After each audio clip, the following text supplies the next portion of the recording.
Hello guys, welcome to all of you once again in our channel. Today we are going to discuss synthesis second part, compound sentence.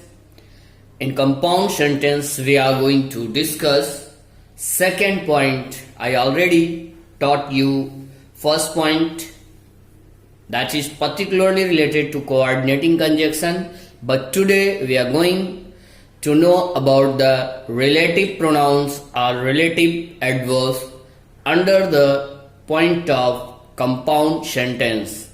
We already learned through these rules how to join two or more than two simple sentences in one compound sentence. So let's start.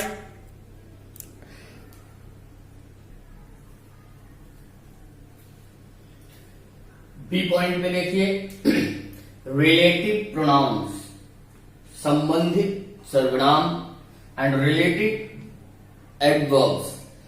So all of us find here about the relative pronouns and relative adverbs.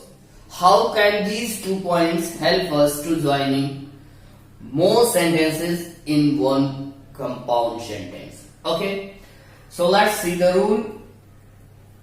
Relative pronouns, relative adverbs को कॉन्टिन्यूगेटिव sense में, already मैंने आपको starting में भी इसका definition बताया था कि रिलेटिव प्रोनाउंस और रिलेटिव एडवर्ब्स को कंटिन्यू पोजीशन में, अगर देयर इज कंटिन्यूएशन पॉइंट, वहां पे कुछ चीज जारी है ऐसा पाया जाता है, तो ऐसी सिचुएशन में प्रयोग करके कंपाउंड सेंटेंस बनाया जाता है.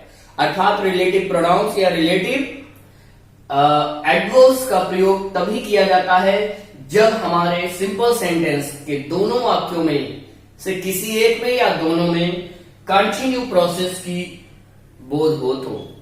और यहां पे भी ध्यान देना है कि अर्थात प्रिंसिपल क्लॉज में किया हुआ कार्य वही समाप्त हो जाता, बल्कि किसी न किसी रूप में दूसरे वाक्य में भी जारी रहता है. ऐसा भी नहीं है कि already principal class finish their work. No, principal class already finish the work but according to the principal class, but in another way he is already, the principal class means subject is already working.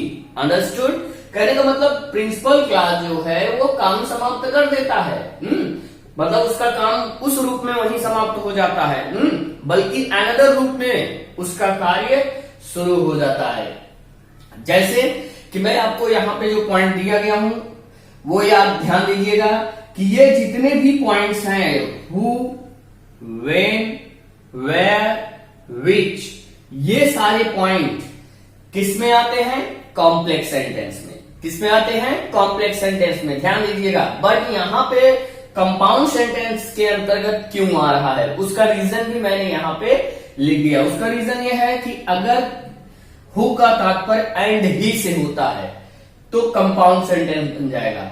When का तात्पर्य and then से होता है और तब, और and there, और वहां, विच एंड इट, और इसके बारे में, तो वहां पे ये चारों पॉइंट WH वर्ड आपके कंपाउंड सेंटेंस के अकॉर्डिंग ज्वाइन होंगे.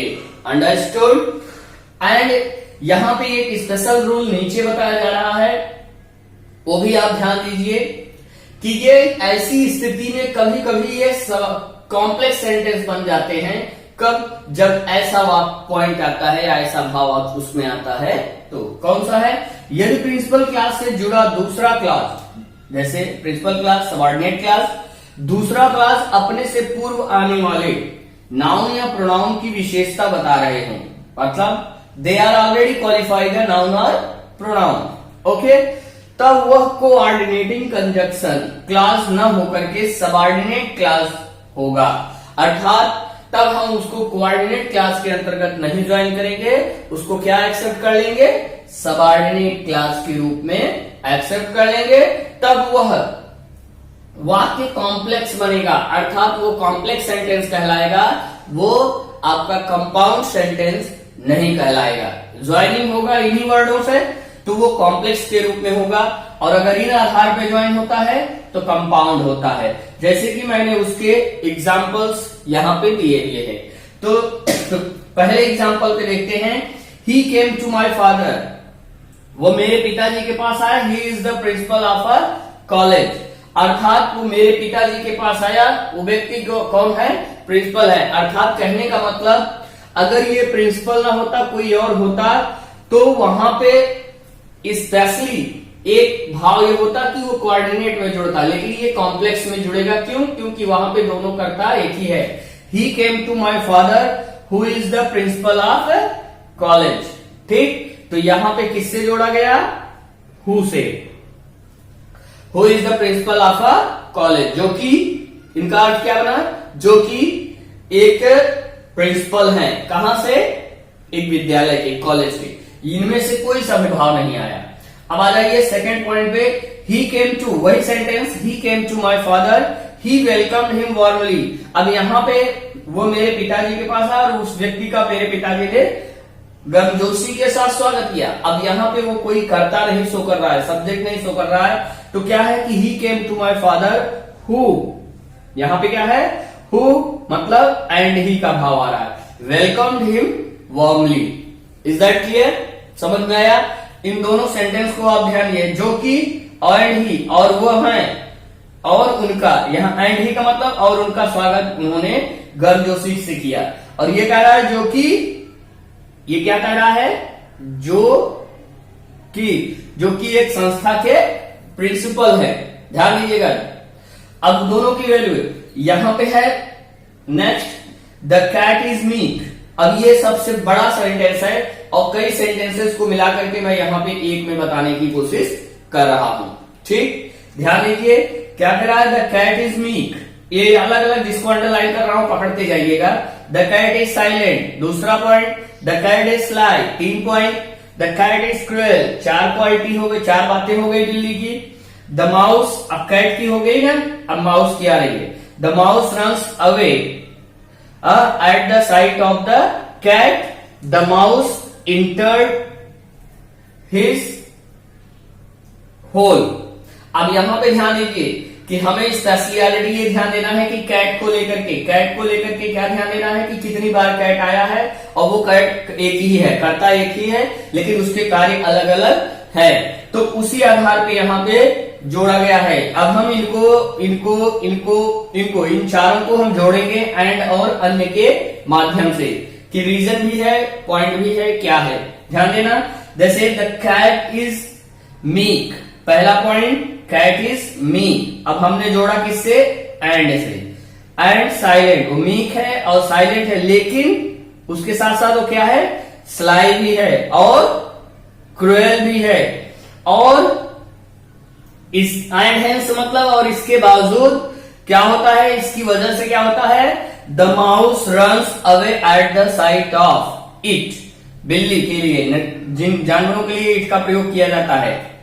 तो it and enters its hole, और वह अपने बिल में प्रवेश कर जाता है। तो ये आपका कुल मिलाकर के 6 सेंटेंस है। 6 सेंटेंस को जोड़ करके एक सेंटेंस बनाया गया है। तो नीचे वाली लाइन को थोड़ा सा आप विशेष तौर पे देखिएगा कि क्या बताया जा रहा है और कैसे जोड़ा जा रहा है। तो ऐसे ही आपको 4-5 सेंटेंस का मिला हुआ भी आपको मिलेगा, जिसको कि जोड़ करके एक करना होगा। Is that clear? तो आशा करते हैं कि रिलेटिव प्रोनाउंस, जो कि कंपाउंड सेंटेंस का ये सेकेंड पार्ट है और इतना ही है, इसको आप परफेक्टली अंडरस्टूड कर लीजिए। बाकी इनके बारे में ये WH से वाले जो वर्ड हैं वो आपको मैं अगली वीडियो में कॉम्प्लेक्स सेंटेंस के अंतर्गत बताऊंगा। ध्यान दीजिएगा, यहाँ पे थोड़ा सा अपवाद था, एक्सेप्शन था, जिसकी वजह से ये रिलेटिव प्रोनाउंस के अंतर्गत आया कि कभी कभी किन परिस्थितियों में ये कंपाउंड सेंटेंस का कार्य करते हैं और किन परिस्थितियों में ये कॉम्प्लेक्स सेंटेंस के रूप में प्रयोग किए जाते हैं, ये WH वर्ड। अब ऊपर जो बताया गया है ये कंपाउंड सेंटेंस के लिए बताया गया है और नीचे जो बताया गया है ये कॉम्प्लेक्स सेंटेंस के लिए बताया गया है। बस ध्यान ये देना है कि दोनों में वो कंटिन्यू प्रोसेस में रहता है और वो कंपाउंड सेंटेंस बनता है, क्योंकि उसका कार्य वहीं समाप्त होना होकर के आगे भी जारी रहता है और इसमें कार्य समाप्त हो जाता है और वह दूसरे पे डिपेंड हो जाता है। उसके बाद क्या होता है कि वो कोऑर्डिनेट ना होकर के सबऑर्डिनेट कंजक्शन के रूप में आ जाता है और सबऑर्डिनेट कंजक्शन का यूज हम कॉम्प्लेक्स सेंटेंस में करते हैं। तो आशा करते हैं डियर कि आप सबको कंपाउंड सेंटेंस के भी पॉइंट रिलेटिव प्रोनाउंस अथवा रिलेटिव एडवर्ब्स के बारे में समझ में आ गया होगा। तो वीडियो को आप अगेन एंड अगेन देखिए, सब्सक्राइब करिए, लाइक करिए और हाँ, अपने दोस्तों में जो है शेयर करना मत भूलिए। ओके, तब तक के लिए गुड बाय, मिलते हैं अगले वीडियो में कॉम्प्लेक्स सेंटेंस के साथ। Thank you.